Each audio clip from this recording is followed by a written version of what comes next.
नांदेड शहरातील इतवारा भागात प्रेम प्रकरणातून सक्षम ताटे या तरुणाची गोळ्या झाडून हत्या करण्यात आली होती. त्या मृत तरुणाच्या कुटुंबियांना ॲडव्होकेट गुणवंत सदावर्ते यांनी सपत्नीक भेट दिली. सक्षम ताटे यांची हत्या म्हणजे जगाने दखल घेणारी हत्या आहे. प्रेम करणं हा संविधानिक अधिकार आहे, त्याला कोणतेही बंधन राहू शकत नाही.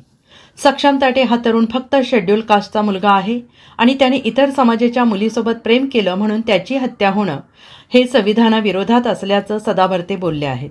तसेच इतवारा पोलीस स्टेशनचे कॉन्स्टेबल धीरज कोमुलवार यांनी आरोपींना मदत केल्याचाही आरोप ॲडव्होकेट सदावर्ते यांनी केला आहे. सक्षम ताटे यांची हत्या, निर्गुण हत्या, बंदुकीच्या गोळ्या घालून हत्या, ठेसून हत्या, ही जी हत्या आहे ही जगाला दखल घेणारी आहे. आणि प्रेमामध्ये एवढ्या अशा प्रकारची निर्गुण हत्या करणं हे अत्यंत म्हणजे तुम्हाला सांगतो एकदम विचाराच्या पलीकडची गोष्ट आहे. मानवी शरीराला एवढा त्रास देऊन तडपून मारलं जाऊ शकतंय हे म्हणजे काळजाला म्हणजे रडू कोणतं असं शरीर, कोणती असं मनुष्य नसेल किंवा माणूस, स्त्री पुरुष नसेल की कुणाला रडू येईल. इतक्या म्हणजे निर्गुण प्रकारे केलेली हत्या आहे.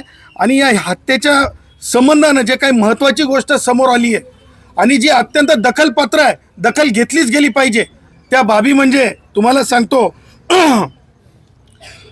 प्रेम करणं हा संविधानिक अधिकार आहे.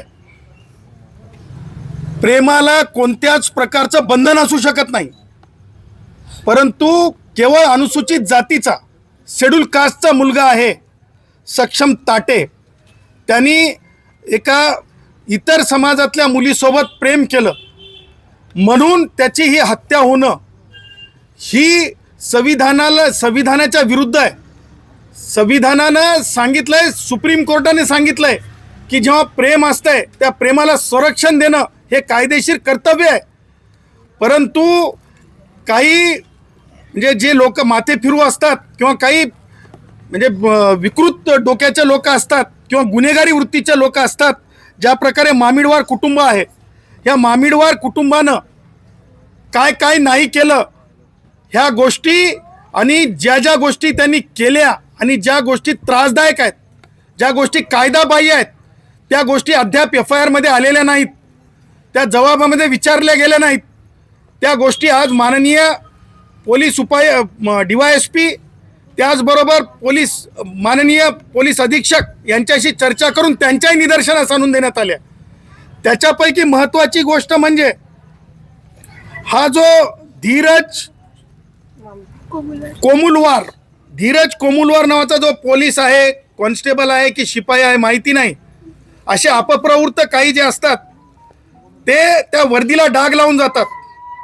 ह्या व्यक्तीने 27 तारखेला सकाळी जेव्हा आमच्या आचल मामिडवार जी म्हणजे सचिनची प्रिय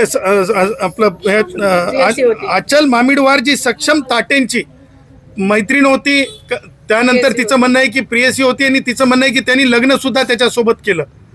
ह्या 3 गोष्टी यांना ज्या प्रकारे आचल मामिडवारला पोलीस स्थानकात 27ला सकाळी नेण्यात आलं हे अत्यंत वेदनादायी आहे. म्हणजे खून होण्याच्या आधी एक कट रचला गेला आणि पोलीस स्टेशनला नेऊन आचलला सांगितण्यात आलं की तू खोटी तक्रार कर. कोणाच्या विरुद्ध? सक्षमच्या विरुद्ध. परंतु तिने खोटी तक्रार देण्यास नकार दिला.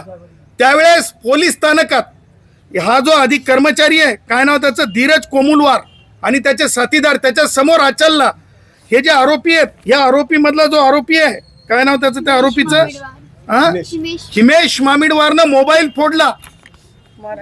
त्याचबरोबर तिला पोलीस स्थानकात मारहाण केली की खोटी तक्रार दे म्हणून, आणि हे तक्रार देऊन ॲग्रेशन मध्ये मारहाण केली असं दाखवायचं एक कुभांड रचण्यात आलं होतं. परंतु तिने तक्रार दिली नाही. आणि एवढंच नाही झालं तर ही हत्या झाल्याच्या नंतर यांनी काय केलं तर ही जी आचल मामिडवार जी मुलगी आहे हिला घेऊन पसार झाले. गुन्हा करून आरोपी हत्या करून पसार कसे झाले हा शोधण्याचा भाग आहे. कारण ह्याच्यामध्ये मुख्य रोल सुद्धा धीरज कोमुलवारचा आहे. आणि आरोपींना नंतर अटक करून आणल्यानंतर पोलीस स्थानकामध्ये धमक्या देण्यात आल्या, विटनेसेसला धमक्या देण्यात आल्या, बुक्क्या दाखवून धमक्या देण्यात आल्या, मुश्या दाखवून धमक्या देण्यात आल्या, हिमेश मामिडवारनं मुच्छा दाखवून धमक्या देण्यात आल्या. आणि हे सुद्धा तिला सांगण्यात आलं की सुटून आल्याच्या नंतर ताटे कुटुंबाला खतम करून टाकतो. ह्या सगळ्या गोष्टींसाठी FIR 2 नंबरचा FIR होणं आवश्यक आहे.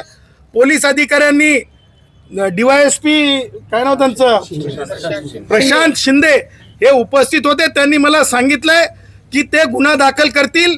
त्यांनी हेही सांगितलंय की ह्या जबाबाच्या आधारावर गुन्हा दाखल झाल्याच्या नंतर त्या कोण तो कोमुलवार आहे त्याला वर्दीत राहण्याचा किती अधिकार आहे आणि त्याच्यामुळे त्याला निलंबन सुद्धा होणं आवश्यक आहे. त्याचबरोबर SP साहेबांना आणि DYSPंना दोघांना सुद्धा बोललोच फोनवर.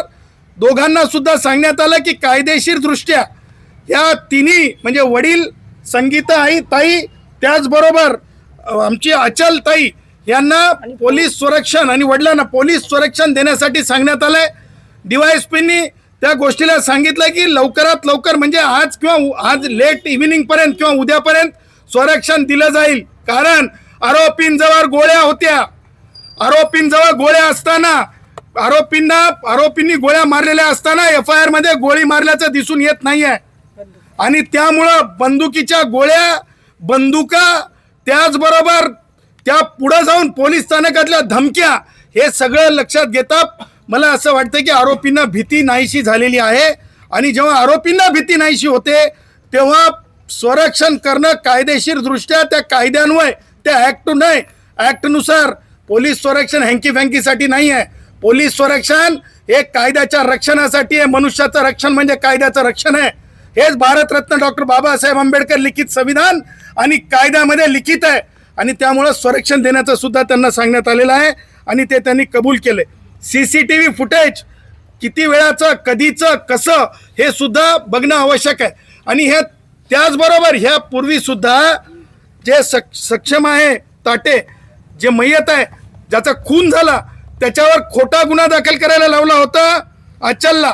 परंतु अचलनी न्यायालयात जाऊन सांगितलं की जे काही MPD किंवा जे काही केलं होतं ते चुकीच्या कारणासाठी केलं, न घडलेल्या घडण्यासाठी केलं. याचा अर्थ गुन्ह्याची सुरुवात फार पूर्वीपासून झाली, 1 वर्षापासून झाली आणि हत्येपर्यंत झाली. आणि त्याच्यामध्ये काही जे पोलीस कर्मचारी आहेत ते इन्व्हॉल्ड आहेत. ही सगळी गोष्ट लक्षात घेता तातडीनं पोलीस कारवाई करतील असं पोलिसांनी शब्द दिलाय. उद्या दुपारपर्यंत ह्या सगळ्या गोष्टी परिपूर्ण झाल्या पाहिजेत. संरक्षण मिळालं पाहिजे, पूर्वनी जबाब झाला पाहिजे.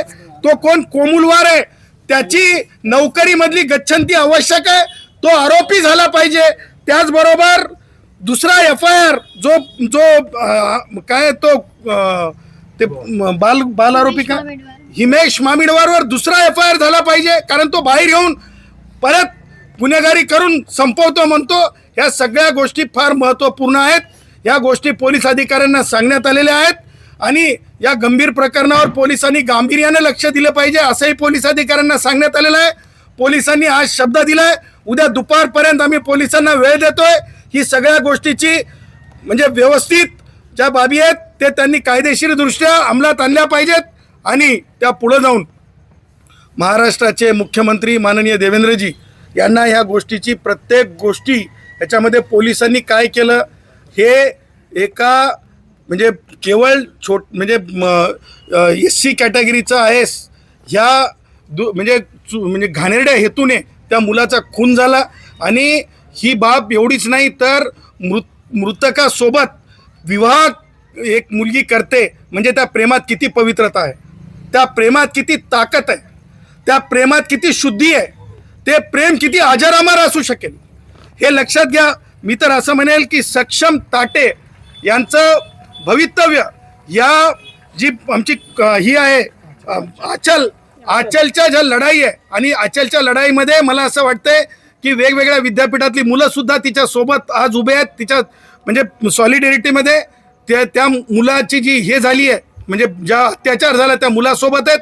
आम्ही त्या मुलासोबत आहोत, या कुटुंबासोबत आहेत. या कुटुंबाला जर कोणी डोळा वर करून बघण्याचा प्रयत्न केला, एखाद्या नालायक एखाद्या पोलीस कर्मचाऱ्यांनी जर एखाद्याने जर चुकीचा करण्याचा प्रयत्न झाला तर याद राखायचं, या कुटुंबासोबत जयश्री पाटील आणि गुणरत्न सदावर्ते व्यक्तिगत आहेत, हा सुद्धा मी इशारा देत आहोत. आणि त्यामुळं हे कुटुंब आमचं आहे, हे रक्त आमचं आहे, आम्ही मानवतावादी आहोत. आणि आमची आचल सुद्धा आमची मुलगी आहे, आमच्या आचलला सुद्धा केसाला तिच्या धक्का लागला नाही पाहिजे. आणि एक मान आहे, जब जब जब प्यार पे पहरा हुआ प्यार और भी गहरा हुआ. हे तुम्हाला सांगतो आचलचं हे प्रेम आणि आचलची ही निष्ठा, तुम्हाला सांगतो खऱ्या अर्थानं भारतरत्न डॉक्टर बाबासाहेब आंबेडकरांचं जे स्वप्न होतं इनहलेशन ऑफ कास्ट साठी बाबासाहेबांच्या विचारांची ही लढाई आहे, हे आम्ही मानतो. भारतीय संविधानाची ही लढाई आहे हे मानतो आणि आम्ही तिच्या सोबत आहोत. सर, आता आपण सातत्याने एका पोलीस कर्मचाऱ्यांचं नाव घेतो, त्यांच्यावर नेमके काय आरोप? त्यांच्यावर आरोप असे आहेत की 27 तारखेला सकाळी आचलला तिथं नेण्यात आलं होतं. त्या भाऊ जो आहे ते हिमेशनी हिला आचलला घेऊन गेला पोलीस स्थानकात आणि आचल समक्ष पोलीस अधिकारी जो कोमुलवार आहे तो म्हणाला की तिच्या भावाला हिमेशला म्हणाला की तू इतकं सगळं करतोस, तुझ्या बहिणीचं लफडं आहे, त्याला तू मारू शकत नाहीस का? तिथं तो हिमेश त्या कोमुलवारला म्हणतो की संध्याकाळपर्यंत त्याला मारतो. बरोबर आहे ना? काय म्हणाला? त्याला मारून तुमच्या समोर येतो. त्याला मारून तुमच्या समोर येतो. म्हणजे हा कोमुलवार हा जो आहे हा वर्दीतला राक्षस, ह्या वर्दीतला राक्षसानी जे आहे नुसती टिप दिली नाही तर ह्या वर्दीतल्या राक्षसानी जे आहे त्याचं जे वर्तन आहे माननीय मुख्यमंत्री महोदयांसमोर हे ठेवण्यात येईल, गृह सचिवांसमोर ठेवण्यात येईल, DGP समोर ठेवण्यात येईल, स्पेशल हायजीन समोर ठेवण्यात येईल आणि आता SP आणि DYSP साहेबांसमोर ठेवण्यात आलेला आहे. त्याची गय केली जाणार नाही. जे वर्दीत राहून जर अशा प्रकारे भ्याड काम करण्याचे जर इशारे देत असेल आणि हे कर, तुला आम्ही काय म्हणाला तो परत सोडवून काय म्हटलं त्यांनी आल्यानंतर तुला दाखवतो सक्षम नाही, तो कोमुलवार काय म्हणाला की तुला सोडवतो, काय बोलला तो त्याला? तुला म्हणजे असं नाही काय बोलला, तुझं वय कमी आहे, तू लवकर सुटून येशील. ते त्याच पुढे जाऊन त्या आरोपींना तो एनर्जी देतो की तुझं वय कमी आहे, तू सुटून येशील. त्याच्यामुळं वर्दीतला सुद्धा एक गुन्हेगार आहे. सगळे वर्दीतले गुन्हेगार नसतात, परंतु तो एक वर्दीतला गुन्हेगार आहे. त्या वर्दीतल्या गुन्हेगाराला सुद्धा आरोपी केलं पाहिजे, खुनामध्ये आरोपी केलं पाहिजे, त्याला निलंबित केलं पाहिजे, ही आमची मागणी आहे. मराठवाड्यातील एका वर्षातली ही दुसरी घटना आहे मराठवाड्यामध्ये आणि 26 म्हणजे संविधान दिनाच्या दुसऱ्या दिवशी अशी घटना घडते. राज्याचे मुख्यमंत्री यांच्याकडेच ग्रह खाते आहे आणि मराठवाड्यात विशेषतः या घटना घडताना पाहायचं कसं पाहत आहे सगळ्या गोष्टी? दोन गोष्टी महत्वाच्या आहेत की संविधान आणि संविधानिक हक्क हे प्रत्येकाच्या अबाधित राहिले पाहिजे. हे प्रेम प्रकरणात ज्या प्रकारे ह्या प्रेमाला तोडण्याचा प्रयत्न झालेला आहे हे संविधानामध्ये दिलेली ताकद आहे. आणि आज पोलीस अधिकाऱ्यांनी सांगितलंय की आज संध्याकाळपर्यंत लेट इव्हिनिंग आणि उद्या 11 वाजेपर्यंत कारवाई होईल.